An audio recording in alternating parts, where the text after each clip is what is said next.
सभी साथियों को नमो बुद्धाय जय भीम।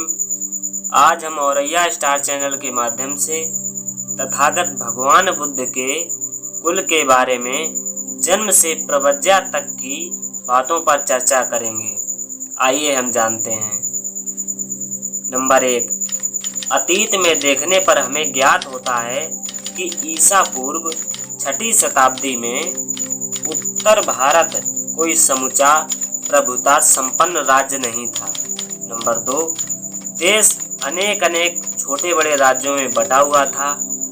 इनमें से कुछ राज्यों में प्रत्येक पर जहां एक अकेले राजा का अधिकार था, वहीं कुछ पर किसी अकेले राजा का अधिकार नहीं था।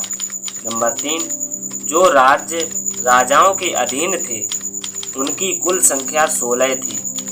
उनके नाम थे नंबर 1 अंग, number 2 Magadh, number 3 Kashi, number 4 कौशल, नंबर 5 बज्जी, नंबर 6 मल्ल, नंबर 7 चेति, नंबर 8 वत्स, number 9 Kuru, number 10 Panchala, number 11 Machha, number 12 Surasena, number 13 Assaka, number 14 Avanti, number 15 Gandhara तथा 16वां नंबर है कंबोज।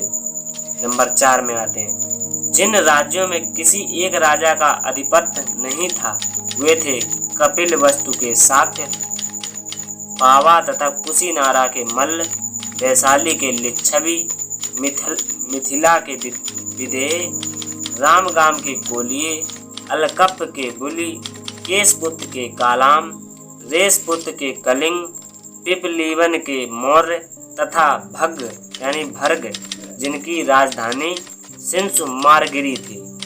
नंबर 5, जिन राज्यों पर किसी एक राजा का अधिकार था वे जनपद कहलाते थे और जिन राज्यों पर किसी एक राजा का अधिकार नहीं था वे संघ या गढ़ कहलाते थे।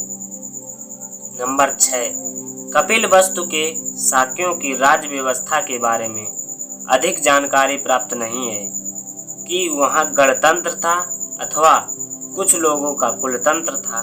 नंबर 7, वैसे इतनी जानकारी तो स्पष्ट रूप से है कि शाक्यों के गणतंत्र में कई शासक परिवार थे और वे एक के बाद एक क्रमशः शासन करते थे। नंबर 8, शासक परिवार का जो मुखिया होता था वह राजा कहलाता था। नंबर 9, सिद्धार्थ गौतम के जन्म के समय राजा बनने की बारी शुद्धोधन की थी। शाक्य राज्य भारत के उत्तर पूर्वी कोने में स्थित था। शाक्य राज्य भारत के उत्तर पूर्वी कोने में स्थित था। यह एक स्वतंत्र राज्य था, लेकिन आगे चलकर कौशल राज इस पर अपना आधिपत्य जमाने में सफल हो गया। नंबर 11, इसका परिणाम यह हुआ कि कौशल राज की स्वीकृति के बिना शाक्य राज्य के लिए अपने कुछ राजकीय अधिकारों का उपयोग असंभव हो गया। नंबर 12 जानते हैं कि उस समय के राजाओं में कौशल एक शक्तिशाली राज्य था। मगध राज्य भी ऐसा ही था। कौशल राज पसे नदी यानी प्रसेनजित और मगध राज बिंबिसार दोनों सिद्धार्थ गौतम के समकालीन थे।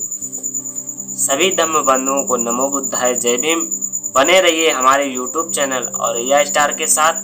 अगर जानकारी अच्छी लगे तो हमारे चैनल को सब्सक्राइब करें और वीडियो को लाइक करें और अपने दोस्तों को शेयर करना बिल्कुल ना भूलें और कमेंट करना बिल्कुल ना भूलें। नमो बुद्धाय जय भीम, जय भारत, जय संविधान, जय ज्ञान, जय विज्ञान, जय मूल निवासी।